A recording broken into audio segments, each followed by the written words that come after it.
Hey everyone, George here, and welcome back to the channel, The Art of Water.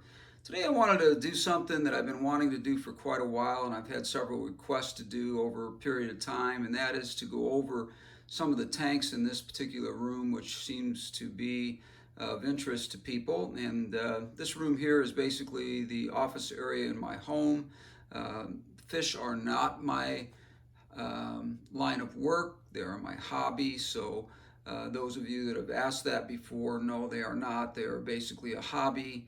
I do something else for a living, and some of you who watch and follow the channel already know what that is. But anyways, to get into this tank right here, I wanted to talk a little bit about the design of the tank. I want to talk about the stock in the tank and how this one got going. This was really probably one of the longest running tanks that I've had in my collection, and it's been going about a year and a half. This started out with some maple stone. We have some fluval stratum is the substrate in the bottom of this tank, which I think is a great substrate. I've used it for just about every tank that I have, and I really love it. The second thing I wanted to talk about is the wood in here is just a piece of spider wood. It's been in here forever. It does not have any issues with moss or algae growing on it. The snails really keep that down, along with the autocinclids that are in here. There are two autocinclids, or three maybe, in here, along with some shrimp, which are not out and about right now where you can see them. But between the snails, the shrimp, and the autocinclids, this tank is just pristine all the time as far as algae growth or anything else. Very healthy tank. Now, one thing I did notice this morning as I was starting to film this, on the very top part of the tank, you're going to see right in here some hair algae that has sort of decided to take off. I don't know why that's growing. The only addition to this tank recently, as far as changes that might have created that environment for that to grow, was a little bit of Excel by Segen that added a little iron to the tank. I do regularly fertilize it, and that should not have changed anything, but apparently something has changed in that, and I'm going to be removing that over the next few days and getting rid of it. Also, you'll notice that down in this area in the front, at the very bottom, you'll see those little white dots along here. Those are actually snail eggs, and that will happen to your tanks periodically. If you have snails, they will lay eggs. They will not hatch 99.9% of the time. They are just something that is natural for the snail to do, and they will never hatch or create other snails. If you're thinking that's going to happen, that's not going to happen. The quickest and easiest way to clean those off is to have some kind of a razor blade type tool that does not scratch the glass. You have to be very careful because they are on there, man. And I'll tell you what, you try to get those off with a toothbrush or something like that, and that's just an impossible task. It's just really, really hard to get those off there. And anyways, long story short, we'll be cleaning those off over the next couple of days and get that cleaned up. Now, there is some on the wood and also on the heater back there. I don't know how easy that's going to be to clean off or if it's even necessary, but the stock in this tank here originally was ember tetras. Those are still in here. This tank's been going about a year and a half. The ember tetras that are in here, every single one of them are alive from the moment they were started.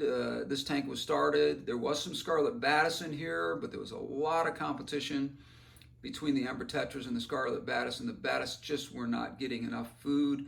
So I did remove them and put them in a different tank, and that's going to be for another day because that's in the downstairs part of my home.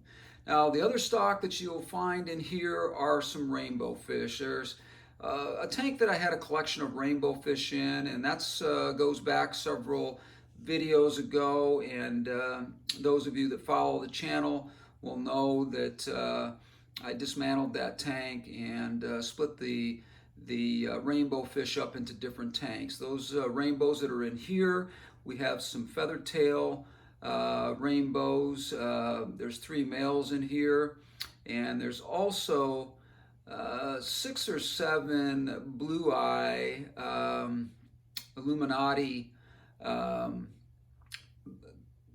rainbow fish as well, and all doing well. They've been in here for quite some time now. There's no fighting or competition with any of these fish. They all seem to have their place in here, and they're doing real well. So this is about a 7.5 gallon cube. It's an unusual cube in the sense that it is not a traditional size or shape. It's tall and lean, and 7.5 gallons. These are all nano fish, so this is not a problem at all. Like I said, these fish have been in here for a long period of time, so never ever had any issues with overcrowding. I do lots of water changes. I do, like I said, a quarter water change twice a week in all of these tanks. I was doing a 50% water change as well once a week, but I stopped doing that some months back because I found that I really just didn't need to do it. Quarter water change twice a week in all of these tanks seems to do the job and keep things just absolutely pristine and healthy. And anyways, that being said, let's move on to the next tank over here, which is one of my favorites in here.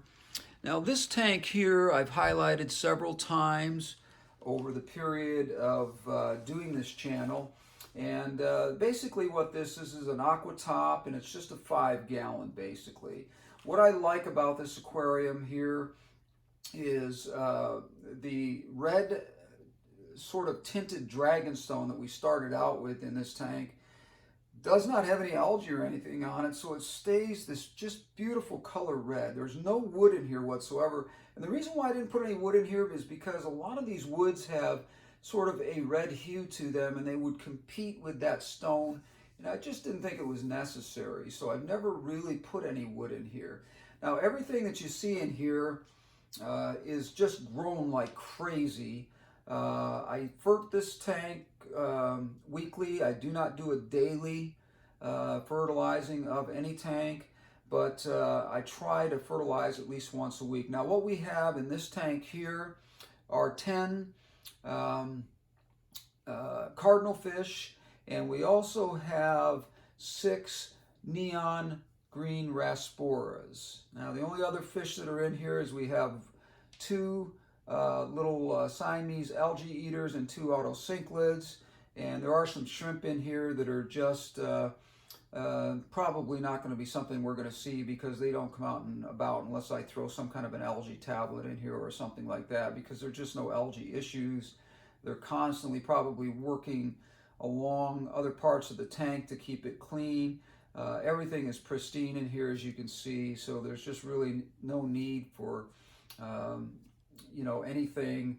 The autocinclids and the Siamese algae eaters do a really great job of keeping things at bay. If there's ever anything started, I just never see that happen. There is a little bit of algae on the top right here of that rock, but I kind of like the look of it because it's turned into kind of a mossy look, and that doesn't bother me. That just gives it a little bit more character and makes it a little bit more realistic in nature, and so I really don't bother worrying about that too much, and have just sort of let that go. I used to get in there and scrub the rock, that one particular rock, down because it always tended to get that buildup of this mossy, thick algae that is very low growing. It's almost beautiful in a way. It's such a nice emerald green, closely low profile algae, so it doesn't bother me. Now these fish get along fantastic.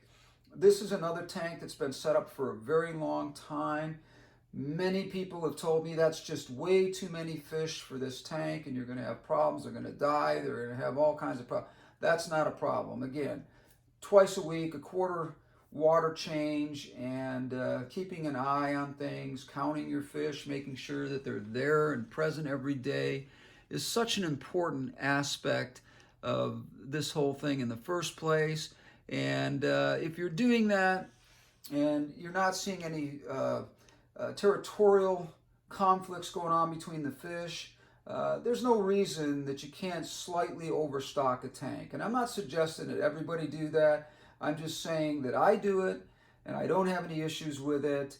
And I think it's because I spend a lot of time on keeping the water pristine and in good shape and well oxygenated and I can't say that word. Well, oxygenated. There we go. And once you do that, I think that if you're keeping it in that kind of shape, you're not going to have any problems with the fish getting along and doing well and just thriving in the tank. Now we're going to move over here to this next tank. And this one also has been featured on my channel several times. And just to give you a little bit of history on this, this is where my my rainbow fish were kept at one time. And I'm going to adjust that just a little bit so you can get a little bit more of an idea of what we have here. And I really decided that the rainbow fish needed something a little bit different, and I also wanted to give this black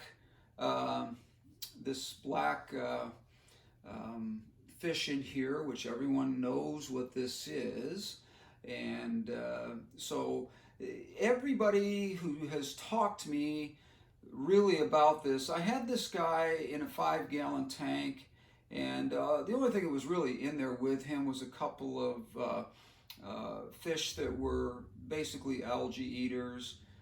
They were autocinclids, and I also put some Chinese algae eaters in this particular tank, but the previous tank had a couple of autocinclids as well.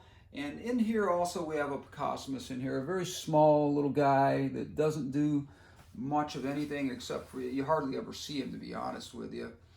But the Betta in here, this black Betta is one of my favorites that I've ever had. He's just a beautiful fish, and I just thought he deserved a little better place to live. So I took this 7.5 or 7.8 gallon, I believe it is, Aqua Top, and decided that I was going to make a home for him in that particular tank. And again, maple stone in here. There's just a piece of wood basically that looks really nice in there. We have some Anubias in there. We have some reps in the very bottom that are growing. We also have some plants in the back there that are ferns that have not quite reached maturity yet. They're growing. There's a sword back behind that you cannot see because there's so much of this in the way. These are all Anubias here, Anubias congenius and Anubias nana. There's about 4 or 5 of those in there mixed into that sort of island area. I think it's a nice look, and it's a scape that unfortunately I've sort of gotten in the habit of doing just about every tank pretty much the same way, and that is something that I talked about here a couple weeks ago. We're going to do some changes on that and also do some bigger tanks. And in fact, my 40-gallon that I'm going to be doing here scaping, and we're going to be doing a live scaping of that over the next couple of weeks. Try to get that done before Christmas or between Christmas and New Year's. And if we can, we're going to really try to accomplish that. But this is a beautiful tank again. I get a lot of compliments on this tank because it's so pristine and so well done. And the Betta does chase the Siamese algae eaters around, but they never really get into any serious conflicts. He's just doing what Bettas do. You know, they are very territorial, the males are, and he's just sort of establishing his dominance over those fish. And there hasn't been any issues with him killing off any of them or anything like that. They really sort of stand up to him if he gets too frisky with them. And he'll chase them around a little bit, and then he just sort of gives up, after a while. That happens for the first couple of hours that the lights are on, and then the rest of the day, he's just sort of chilling out in there. And anyways, that's this particular fish. This is the Aqua Top 7.8. I did not mention to you that this was the tank next to it that we talked about previously. is an aqua top as well, and that's a 5.0 gallon. Love that particular aquarium. I love the lighting on it. I love all of Aquatop's products because they just make just some beautiful, beautiful low iron glass that is just really crystal clear to look through, as you can see from this video. And anyways, just something I really enjoy. I'm going to drop over to the next tank over here, which is our fourth tank in line here. And we're going to talk about this. Unfortunately, I might have to do something to get the glare from the window out of there. So I may have to hold this one up. And we'll talk about it while I'm doing that. This tank here is a 3.8 gallon. This is made by Imaginarium. And basically, again, fluvial stratum for the substrate in here. We have dragonstone. We have some anubias. We do have some swords, some ferns. We do have some crypts in this one. This also has some bulb lilies in here that have grown, as well as some floating plants at the top. Probably most of the tanks that I've shown you, with the exception of the first one, have some floating plants in there that I did not talk about. But the stock in this tank is pretty much 3 sparkling gouramis, dwarf sparkling gouramis, and then we have 5 celestial pearl danios, as well as a couple of cories, small cories, and I can't remember if they're the panda cories or what the name of those particular cories are that are in this tank.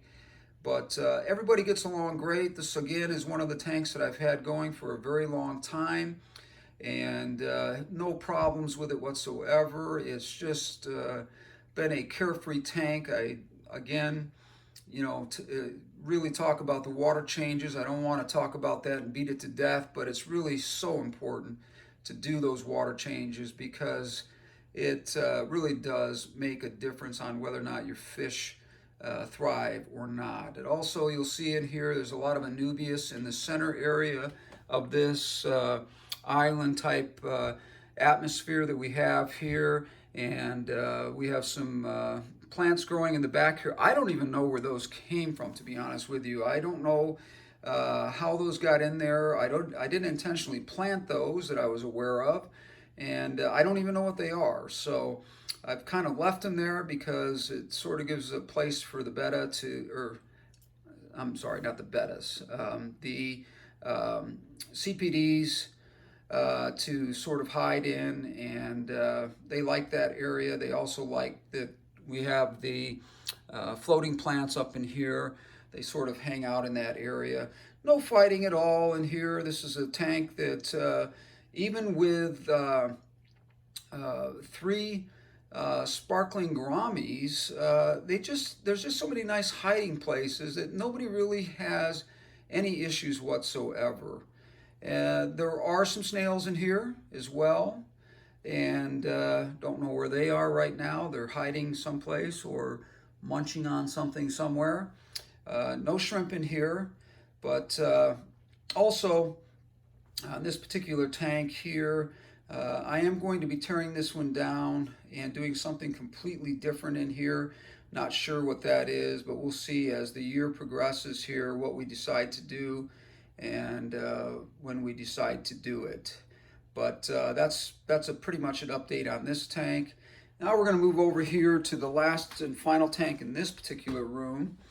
This tank here is also a 3.8 gallon Imaginarium, and been set up for a long time as well. This one here has some maple stone in here. There is some small pieces of wood in here, but lots of swords, lots of reps that have grown really tall and have sort of taken over in kind of a jungle look. I do need to do some trimming in here, but I kind of like this jungle look, and I know that the fish in here really enjoy this as well. So I haven't been really too excited about changing this tank around that much because I know that the fish are really healthy in here.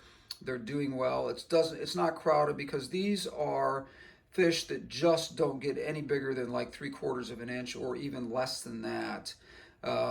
Basically, what I've got stocked in here as far as fish goes are some neon blue rasporas, sort of my answer to your neon tetras. I find that the blue in these are very, very pretty when they get into the right light.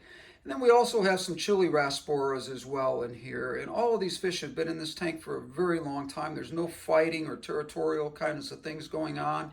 Everybody seems to get along really well.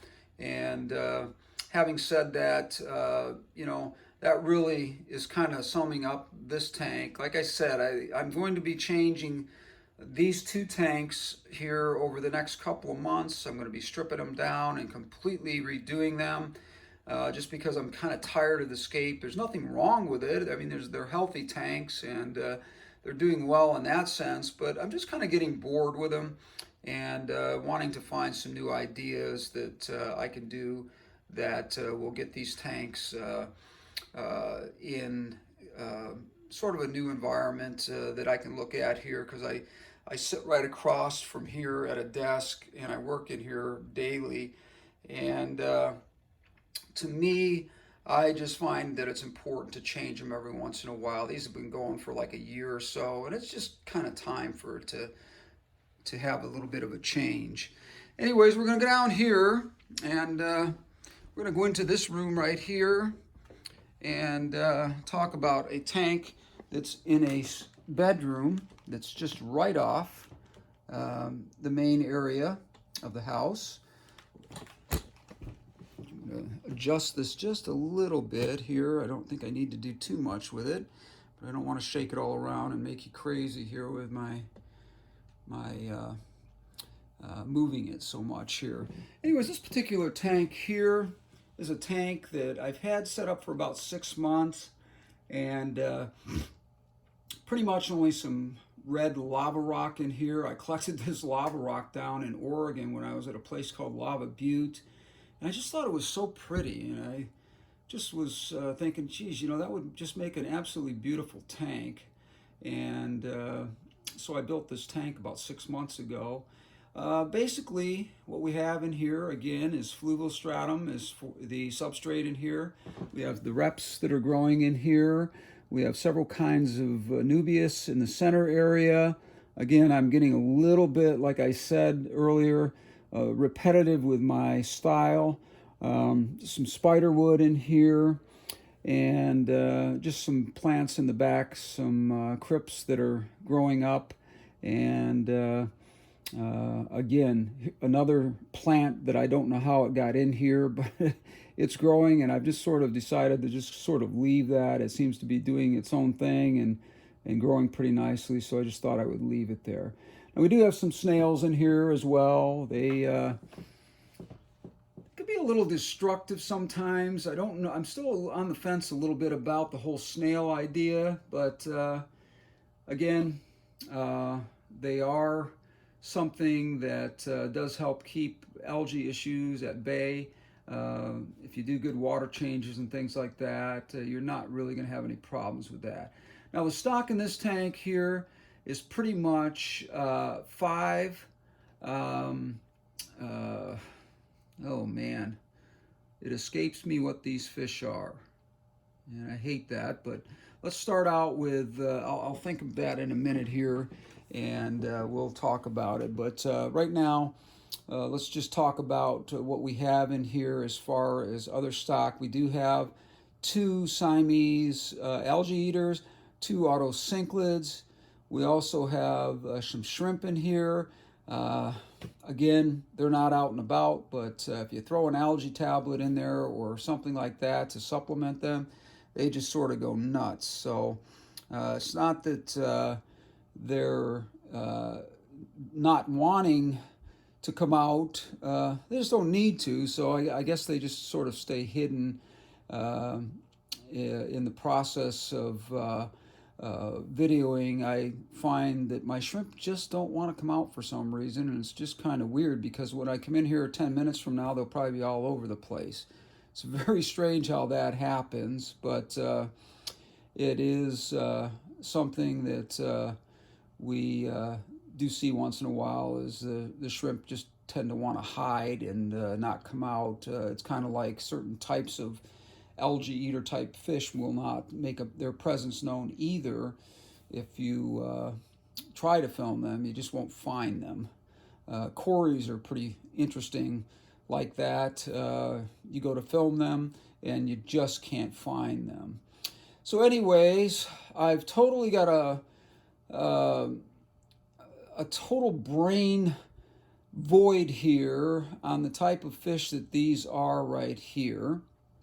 And I'm going to have to think on that for a minute here, but I'm sorry that I'm not coming up with it right away, but these fish are one of my very favorite fish as well. So I'm a little worried that something's going on with me because I cannot come up with a name of this fish right off the bat here. So anyways, there's 5 of them in here and they're doing really well.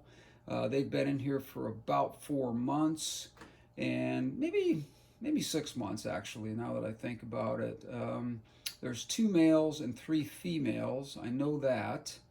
And they're just really, really beautiful fish that I have become very, very, attached to is a good word for it, I guess. These guys are just very quiet fish that don't create a bad environment in the tank. They do like a slow flow of water, and we have that going on in here. There's hardly any movement at all. Filtration is good and everything, but just not a lot of movement as far as the water goes, and they sort of like it that way.